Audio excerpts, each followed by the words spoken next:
Today we're celebrating the giant panda cub's second birthday. It's quite a milestone for us to be able to, first of all, successfully breed giant pandas in captivity for the first time in Canada, and also to be able to celebrate their second birthday to prove that we've successfully bred such healthy and happy pandas.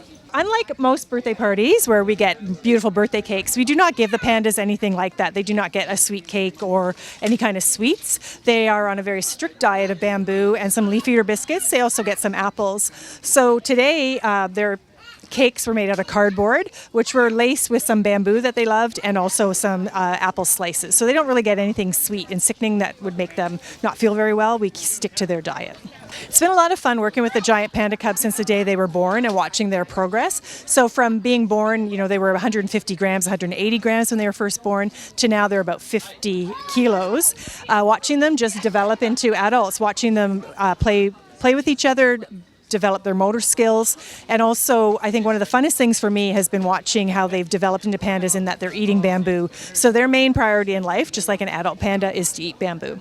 It's notoriously difficult to look after giant pandas in captivity because they are such a specialist animal, meaning that they eat one type of food. So from our climate, we don't have bamboo that we can feed them on a regular basis. We have little pockets of bamboo growing in the Ontario area, but that doesn't really help with their overall diet. So we have to import bamboo 3 times a week. So that can be quite stressful, making sure that we get the bamboo delivered. It comes from Memphis, Tennessee and Cincinnati, Ohio. So that's been a very stressful thing. It makes looking after the pandas more difficult than it sometimes has to be. And working with bamboo is very, very difficult. It's very heavy. It's very dirty. Sometimes the pandas don't like the bamboo we get, so that can be a bit of a challenge. They can be quite choosy in what they like to eat. So although it's a lot of fun working with such an iconic species, it does have its challenges, and most of those challenges revolve around the fact that they eat bamboo. Everybody loves pandas, and everybody, since they were first discovered, has really loved them. But one of the really important things that zoos do is not just have them on display, but make sure that we try to breed them in captivity.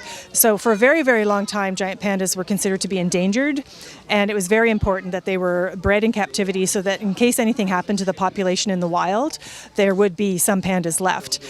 For a long time, there was only about 1,600 pandas left in the wild. Now there's over 1,800, and they had been downgraded from endangered to threatened, which is fantastic. So that means that now they can put more thought into breeding them, really pair genetically perfect pairings to make sure that we're getting really good quality instead of quantity. So for a long time, the breeding program was more about breeding as many pandas as we could to have the numbers in case something happened to the wild population. Our contract with China is for 5 years. The pandas would be at the Toronto Zoo. So they arrived in March of 2013. So they'll be leaving in March of 2018. And at that time, the rest of their contract is at the Calgary Zoo, which is in Alberta, Canada. So for 5 years, starting in March of 2018, they'll be in Calgary. We're obviously having a lot of fun today celebrating the panda's second birthday, but just keep in mind that you do have about 5 more months to see the pandas. You've got about 160 days left before they head to Calgary. So right now it's October 13th. They're not going to be heading to Calgary until about middle to end of next March. So you've got lots of time to come and see them. The fall is a great time to come to the zoo. The animals are a lot more active with the cooler weather, so it is really a great time to come and see any of the animals at the Toronto Zoo. A lot of people don't realize that the zoo is open all year round, so we're only closed on Christmas Day. And a little known fact is that pandas love the snow. They like to play in it, and the cubs experienced their first winter last year, and they played a little bit in the snow, but they weren't in this big exhibit. So this year, when the snow falls, they will be in this exhibit and hopefully having a lot of fun tumbling down the hills.